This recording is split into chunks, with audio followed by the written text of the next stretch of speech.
what I've seen change in the market, there's probably a new practice opening every 3 months in this area. There are no home runs when it comes to the marketing at the moment. Their Facebook ads aren't killing it.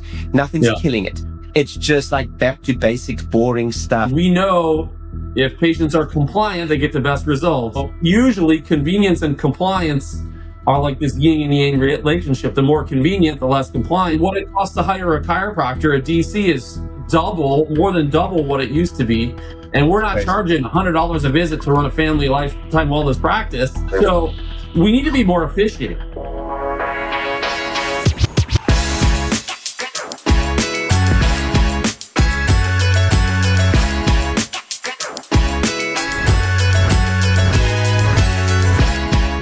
Good to meet you, man. Yeah, nice to meet you too. Hey, I gotta tell you, this lion, actually, it's hard to see on camera, but there's some color in the lion. My wife had this painted for me for my 40th birthday, and the percentage of color to the black and white represents the population of the world that's under chiropractic care versus the population that isn't. Oh, wow, dude, that is epic. Yeah. Hopefully, kind of aligns with all the things that we do. But one of our core missions is just furthering the impact of chiropractic on the world. And hopefully before we move on from this world, there's more color on this lion. It's such an awesome idea, like so thoughtful and everything. So just epic, man. Thanks for telling me that. Well, I tell you what, let's dive straight in. Erik, you know, a lot of my audience, if you will, being from the UK originally, kind of a funny thing. The reason I was so attracted to jumping on a call with you was chiropractors are entrepreneurial by nature. They want to start up multiple projects. And then I was like following you a bit, and I was like, this is really interesting. This guy's a chiropractor. He started another project in a completely different field. People don't understand how difficult that is, especially like the opportunity cost. And that, let's say, we've all seen it. Let's say someone wants to start a consulting business or an agency, and they run 2 or 3 practices.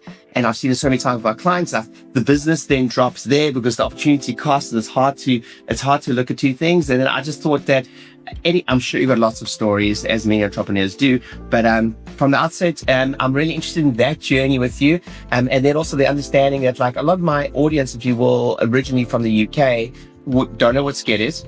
Yeah, actually, because it's a software that's not so well understood or understood there. So I'd love to you to tell the audience a little bit more about that, your background. But let's start right from the very beginning. Where did you study? Where did the practice? Tell us your journey about how you started in chiropractic. Yeah. So I was an engineer at first, a mechanical engineer. So I graduated from Michigan Tech up in Upper Michigan, 2005, I think. And I went to work as an engineer for Cummins Diesel Engine Corporation. So I was a diesel piston engineer. And long story short, I got exposed to chiropractic and I had horrible allergies and got adjusted and my allergies went away. And I was really fascinated by how that worked and thought, if I'm going to change careers, now's the time to do it. So I left engineering and went to Life University in Atlanta and graduated there in 2011. And that's when we moved to Michigan and opened a practice. The practice by yourself? Did you open it with partner? Anything like that? Yeah, so I had a little different life when I was at chiropractic school because I was married.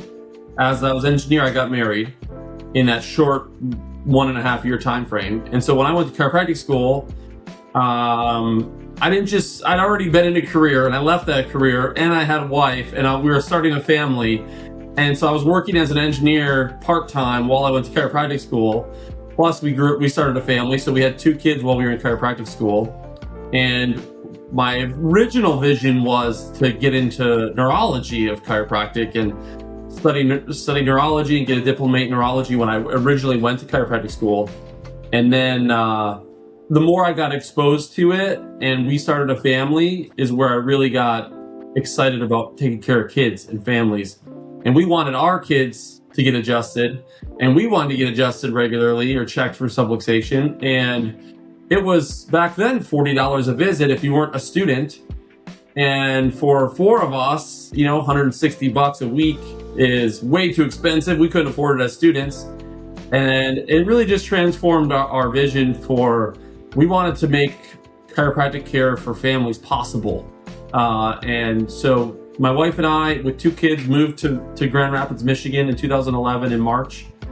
Built out the whole practice ourselves. We didn't even hire a builder. So we had 1,300 square feet, did all the construction ourselves.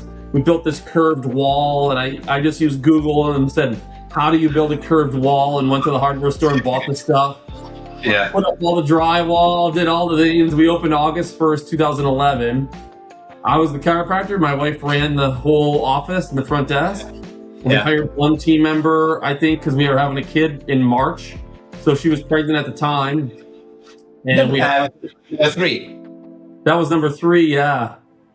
And now we have 6, 3 boys, 3 girls. And so the office just grew like crazy. I mean, we were serving families, but I remember we didn't really know what we were doing at the time. You know, we Friday before we opened, we had 0 appointments on the books, like nothing. And I was going to a screening that weekend, and we're like, I guess we're going to open on Monday. And I signed up 13 people at that screening event that weekend. And we turned those 13 people into 100 a week in 3 weeks. And we are at 500 in a year, and we hit 1,000 a week in 3 years. Wow, dude. Yeah. And you still have hair, 6 kids and a practice. It's not fair, dude. It's not fair. It's just saying. It's been awesome. I mean, and that's exactly what we did. Is we serve families and kids, and it's just a great time. Like, if you ever have to come to our office, you know, there's lots of people coming and going, but the energy's high. It's very joy filled. It's a great place to go. It's, you know, somewhere I would want to show up and hang out every day. It's good. It's a good time. So tell us about the office. Do you still have the office? Still have the office, yes. We have 2 locations now. I stepped out of patient care in March of last year, you know, with what we're going to talk about, you know, growing SKED and that whole company. But we have 4 chiropractors, 2 locations. One's an adjusting only clinic. It's actually 15 minutes from our main location. So our main location now is 4,500 square feet. It has 8 adjusting rooms, 2 tables in each room, 5 exam rooms, doctor support group class area that has CLA insight stations and a digital x-ray machine. And then our adjusting only location is 1,300 square feet, and that's 4 adjusting rooms is it. And so people that just live on this side of town, you know, 3 times a year, they got to go back to 3 or 4 times a year, they got to go back to the main clinic to get their exams and handle financial stuff. But other than that, they can just pop in and out of the adjusting only clinic. So that clinic is seeing 400 or 500 a week, and just adjusting only. 1 doc, 1 CA, and the main clinic is around 1,000. Doc, talk us through the timeline of the second office.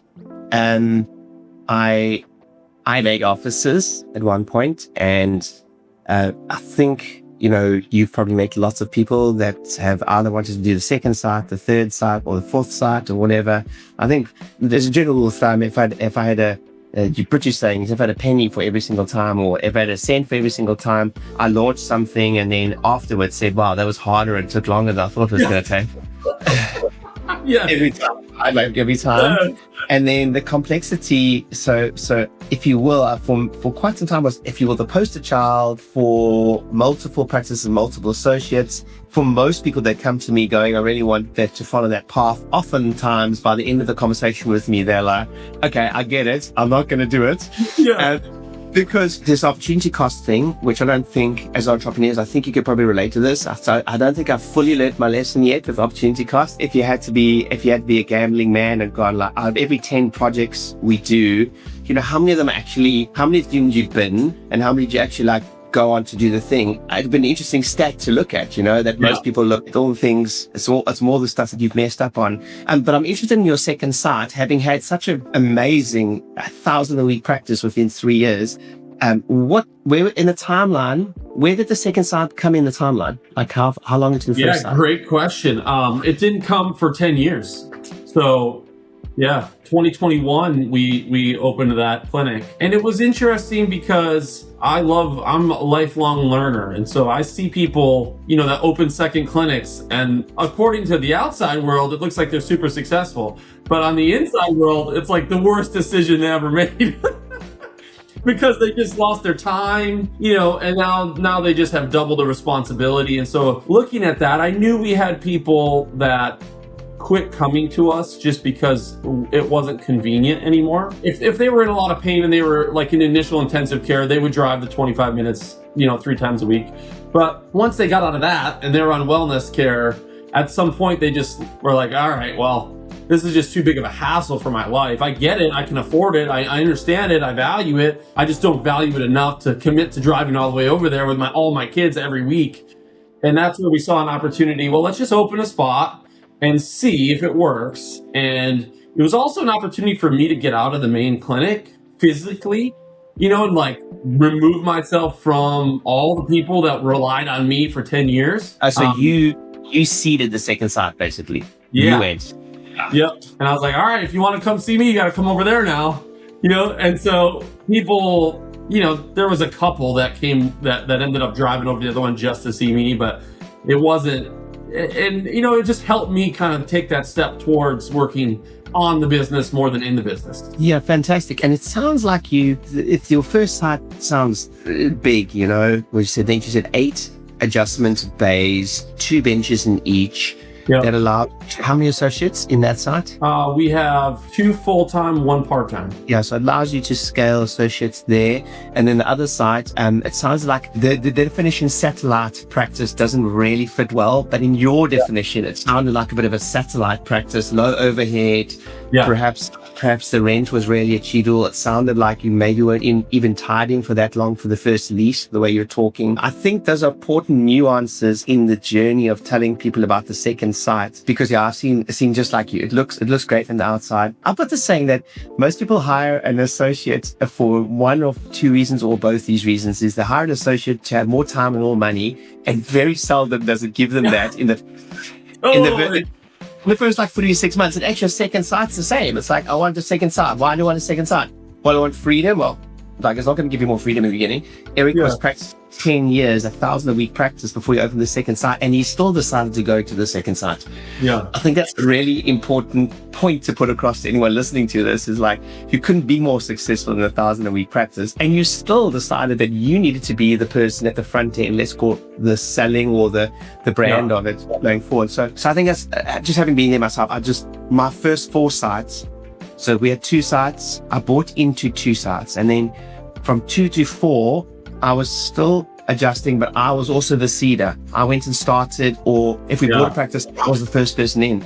And I think a lot of people miss that tiny nuance. It's like, no, dude, I was still seeing patients like 4 or 5 practices. Yeah. It was only 3 days a week, but I was still kind of in there training and all that. So it sounded like everything you touched to gold in the beginning, with the awesome site and etc. Again, the nuance is you were really an engineer. You worked your behind off, worked a job while you were studying full time, had 3 kids when you opened the first site, or just is the third child on the way. So I'm sure there's many, many stories of sleepless nights. Do you want to talk to that just a tiny bit? I think anyone watching this, especially new in practice, I mean, you opened in, say, 2020, what did you say?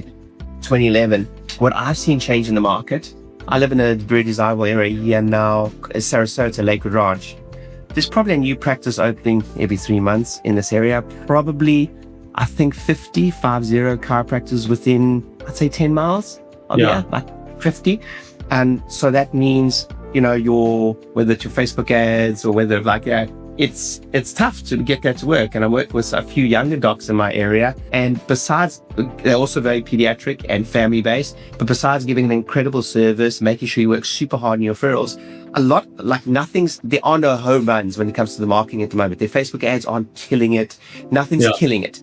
It's just like back to basics, boring stuff, like the workshop, like the whatever. So I just thought I would ask you the question. Any sleepless nights particularly come to mind when it comes to that beginning journey before you even went the SKED route? Yeah, this is real. My wife and I talk about this often, because I don't know if we just have, we forget some things and you only remember the best part of it, but we had so much fun. We worked really hard. I mean, I think that is maybe a big distinction in what I've seen in this next generation of practices. Like back then, there was no Facebook ads. There was no, and when you have a family, like there's only one option. We were going to succeed or we were going to succeed. Like there There was no plan B. It was, this has to work, and it has to work really good. And we were a team, and we were all in on it. And we would screen every single weekend. We would do doctor's reports every single night. That's a super, super important line. You would screen every weekend. Every weekend. Friday, Saturday, Sunday. We were somewhere. Like probably 2 years. I mean, we were all in. I mean, we were at every trunk or treat, and we were at every. I went to a family reunion. Like, so a practice member's like, "You gotta come! I'm having this huge family reunion." I'm like, "I'm there," and I set up a booth in like this tent. And I signed up like 6 or 8 people. It was great. I was there for 2 hours at their family reunion. I mean, I was everywhere. As I think about it, you know, new chiropractors, if I'm making a decision, should I do this or not?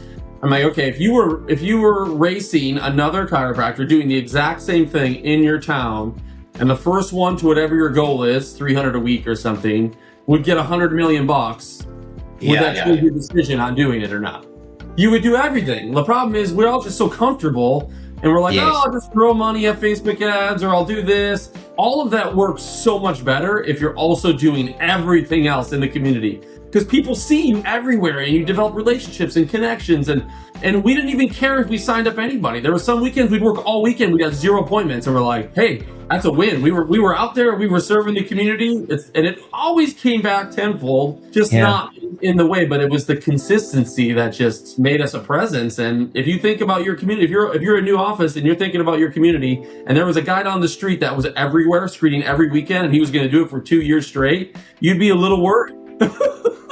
Yeah, you would. I love that you said that.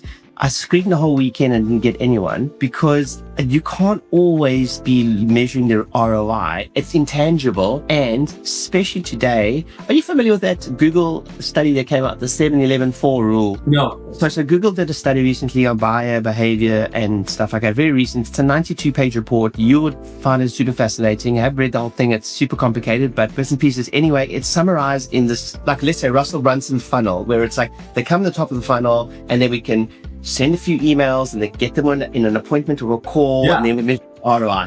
But like they were saying that that's gone. So what they were saying, trust is at the lowest it's been in the marketplace, and then people are subject to some really good marketing. So the upshot of the article basically said that buying behavior has changed, and in order to gain trust to acquire a customer now, they coined the following stats. And it was the average buyer needs 7 hours of engagement across 11 separate interactions across a minimum of 4 channels. Okay. So for a chiropractor, that's like, okay, hey, this patient came from the Facebook ad, but did they saw you at the screening. Yeah. They passed the practice. They saw you at the family reunion. Exactly. They heard you on the radio when you were the guest speaker. They got 14 emails from you with your daily whatever. And then so we can't, it's almost impossible now to they call it the messy middle. They coined this thing, the messy middle, where it's like once they come into your universe, who knows what actually gets them, and it's a minimum of 7 hours of engagement across 11 separate interactions. It is crazy, but I think what digital marketing did, I also started my practices before Facebook, and we also grew our practices through screening. So we had 2 full-time screening teams. We did anywhere from 5 to 10 screenings a week. That's crazy. So I've got a calendar. I think it's 60. I think it was like 90 screenings in like 60 days, something more than one screening day across the 8 sites. So we had a full-time screening team. But when I speak, the room goes a deathly silence when I talk about this, because basically everyone's thinking, I ain't doing that. Like totally. Everyone's thinking, no, I wasn't hoping for that. I was hoping for you to tell me how new patients at home my underwear from Facebook. Dude, I don't want to do that. And Eric, I should just to get back to you. I wanted to say I did an event this weekend, and almost everyone it was in Clearwater Beach, and almost everyone in the room was 7 figures, and some people multi-7 figures. So 2 million and above practices. And the thing that they say the teacher always learns the most, the thing that I left the room so incredibly kind of bewildered by was it was the 2 million plus practices that were still doing the BNI, the BNI, they were still going to the BNI do. They would one of the practice owners who you may even know, he is $2.4 million a year. He will still, if a kid's part of a football team or soccer team, he'll say to the whole team, hey, Saturday afternoon, come in before your game. We'll strap everyone. We'll adjust everyone. Like, he's $2.5 million a year. Doesn't need to do that. You know what I mean? On a Saturday, he still gives his number to his personal number for emergency appointments. Doesn't adjust Saturdays, still gives his number for emergency appointments. And then you go, of course, they 2.5 million a year. Yeah. It's not what everyone wants to hear. So I just love that you said that, man. That's basically screenings. And now you're like a tech entrepreneur. And screenings basically got you there. So that's awesome. So Erik, let's fast forward then and go, what was what crazy idea came into your mind to go, hey, I'm going to go to tech, and how did that journey start? Yeah, that's a great question. So we had 4 adjusting rooms, and you imagine like 1,000 a week with 4 adjusting rooms and just me. I'm running back and forth. I wore the tile out from like just where I would walk adjusting people. And that's back when we had, so this is 1,300 square feet. And 4 adjusting rooms, 1 x-ray room that's also an exam room, and then we had a dark room back with the old plain film. So we had to process it in the dark room. And then I was manually manually marking the x-rays on a view box and taking pictures of them and uploading them into our EHR. And back in that dark room, there was a phone that was covered up, and then I would uncover it at the end of the day to see if there was voicemails. And I would get 3 or 4 voicemails every day. And so I kept getting mad at my team. I was like, guys, you got to answer the phone. Like, we do all this marketing. Yes. I'm out all weekend, and then people call and you don't answer the phone. They're like, we are answering the phone. I said, obviously you're not. People are leaving a voicemail. Well, I found out that we had 3 phone lines, and the phone lines would get busy, all 3 lines, and then it would just send people to voicemail. So my team never even knew somebody was calling, or they were already on the phone with somebody else. And for every 1 voicemail, there's probably 3, 4 people that just hung up. And so I just did 1 week analysis. I said, okay, well, just use this spreadsheet in Excel and mark the reasons every time you talk to somebody, and let's see why everybody's calling. They're not all new patients like you would hope. I think it was 68% of all the phone calls were around patient scheduling. Can I come in? I can't come in. I want to bring 1 kid instead of 3. Dad's going to come with this kid. Like my car broke down, whatever, And so I started just talking to people that were coming in, and I was adjusting them. Like, wouldn't it be great if you had an app on your phone? You could just see all your appointments, and you could schedule or confirm them or move them on your phone. You wouldn't have to call us. And they're like, yeah, that'd be great. One of the guys said, well, my brother is a developer. You should talk to him. This was in 2015. And so I said, okay. So he came into the office. He looked at our EHR, spent like 4 hours, and he's like, I think we can do it. We can create an app for you, and it'll sync every 5 minutes. And I was like, no, 5 minutes ain't gonna work. So much changes in 5 minutes. Our whole schedule would be jacked up. I mean, I'm like, it's gotta be almost real time, like seconds, like 5 seconds or something. What was the date? What was the year of this? 2015. Okay, got it. Jeez, yeah, 2015, yeah. And so back then you could go buy software off the shelf at Staples and like install it on a CD, And so that's what I thought I was building at the time. Like, you're just going to install SKED. It's going to be a patient app that your patients can see their schedule, manage their appointments. It'll sync with your EHR real time, and it'll send appointment reminders automatically. That's like what we wanted to go create. And if it just worked for my office, it was going to be great and save us so much time, because I didn't have any room. My staff had nowhere to put their stuff. Like, their coat was jammed underneath their seat at the front desk on the floor. And I needed them to interact with the people in front of me, not be on the phone the whole time they're in the office. So that's where it started in 2016. This is exactly what you said. They said it would cost me $40,000 and 3 months. And it was like 18 months and hundreds of thousands of dollars before I had anything that worked. And it was one of those where my wife's like, what are you doing? And how long are we going to do this for? It's crazy.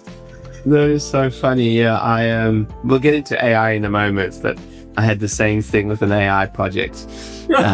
Which is a crazy story for another time, but fantastic. Okay, so your first customer was yourselves. Yeah. And then from there, tell us a little bit about the trajectory of SKED and how did and today you've got some exciting news, and you've merged with the company, and tell us a little bit about where SKED is today and some of the plans. And then I'd love to transition. I don't know if it comes into this conversation right now, but I'd like to transition. You're an engineer. I think for most people listening to this now, if they're chiropractors, I think there'll be a slight tinge of envy in, let's say, your brain or your ability to, even to do that analysis of the inbound missed calls. Actually, I don't know, this independent research in dentistry showed 1 in 3 calls during working hours don't get answered in their practices. Not typically, most practices don't know their missed call answer rate. Like, I honestly say 95% don't know their missed call answer rate during working hours.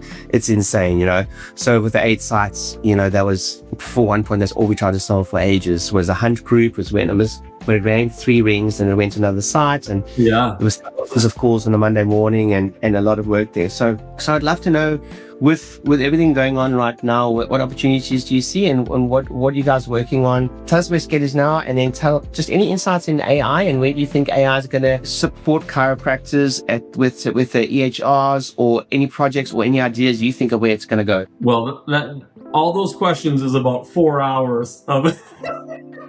Well, I can tell you, we helped start AMPed with Dr. Jeremy Hess and Michael Viscarelli and Jacob Sims and Eric Brower back in 2013, maybe 2014. So we were part of that for 8 years. And we were a mentorship organization that helped chiropractors launch their practice. And so me, Michael, and Eric Brower all got to 1,000 a week in a relatively short period of time.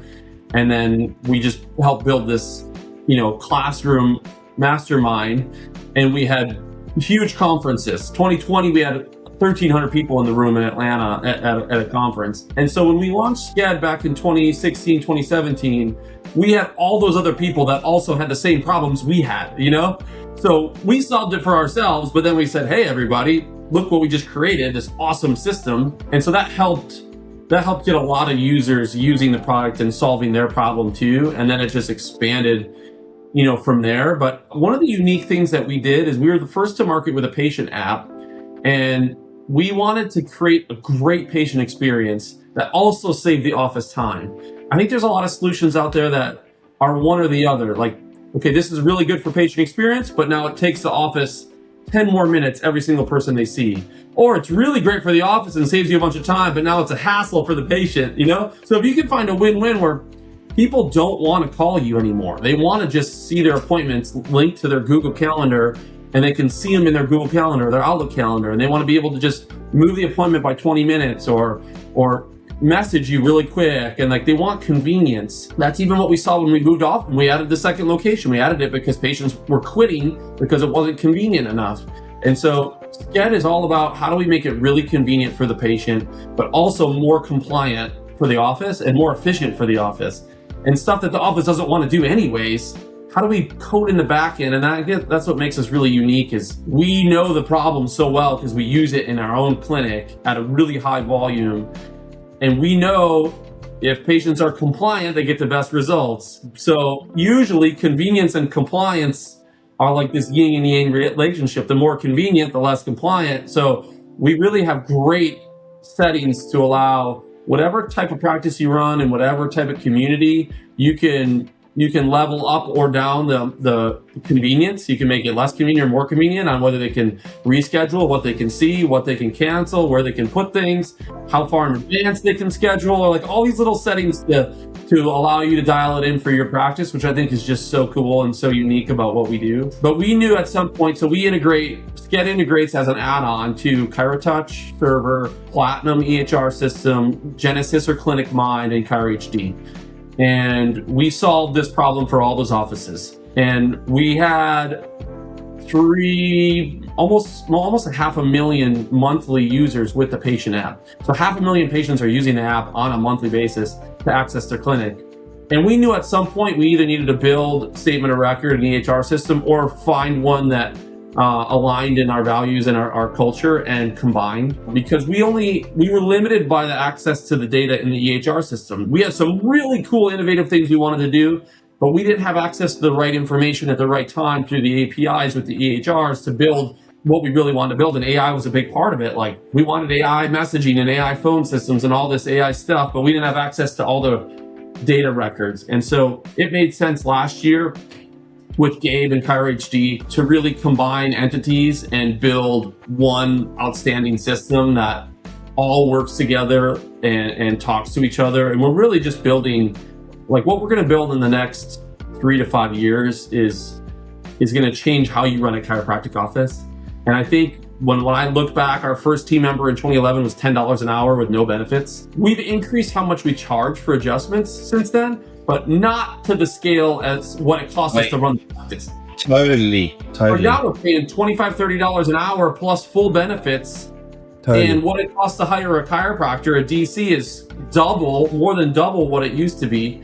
And we're not charging $100 a visit to run a family lifetime wellness practice. So we need to be more efficient. There's so much stuff that we have to do in our office that we don't want to do. And you have a team member that's doing it or a VA that's doing it somewhere else. And you're just trying to do all this manual work. And we have a vision and we have a roadmap to create a tech system that not only frees up your team, but does it better than what your team can do and automates all the calling to insurance companies and benefits and just so many things so that you can run a team member. I think that my vision is you have one doc, one CA at the front desk, and one CA that runs your exams and your x-rays. And you can run a 3-person team to way over $1 million practice. And your tech system does everything else behind the scenes. Connects with your care planning, your insurance, your patient communication. All of that is handled seamlessly behind the scenes is what we're building right now. Yeah, that's epic. And I can just talk to a couple things. The reason why it's full actually is because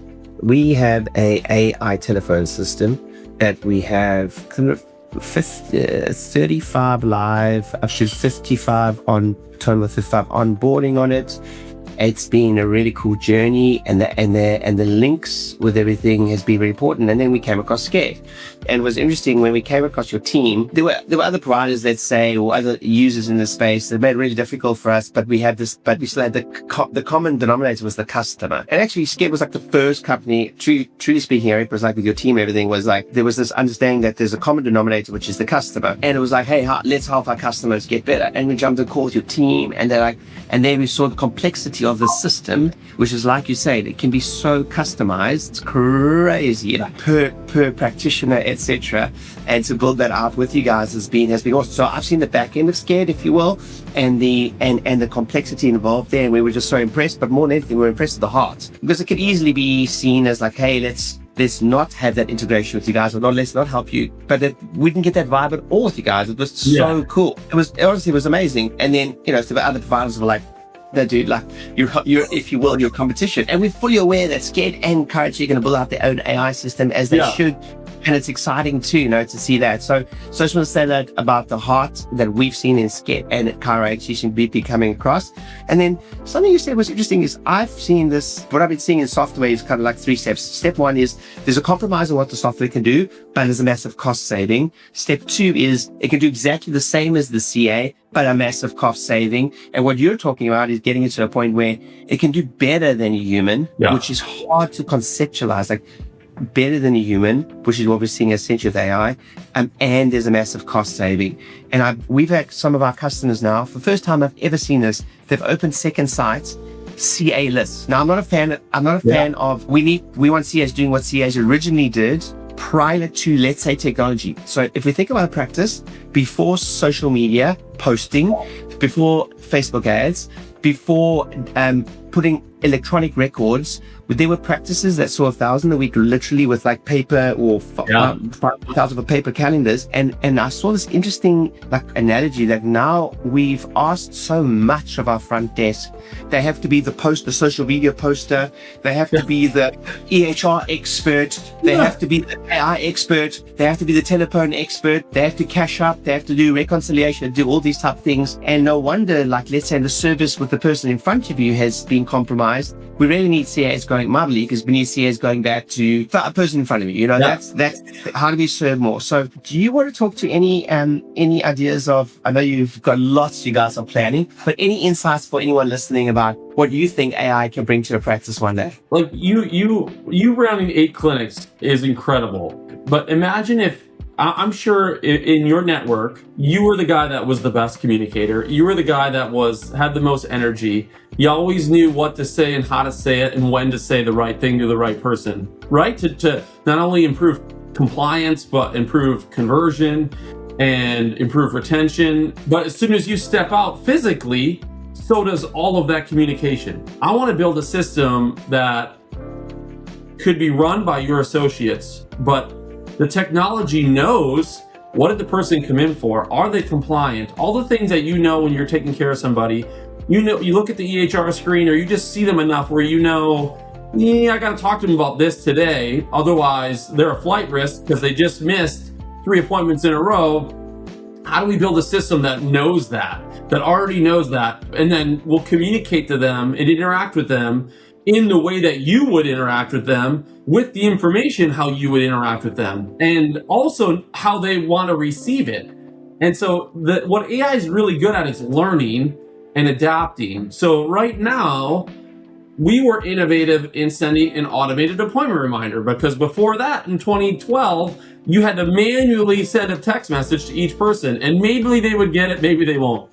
So the big innovation was, let's just automate it. Well, now every person gets the same message if they have the same appointment code, but maybe the message should be different to the 18-year-old football player than the 65-year-old grandma.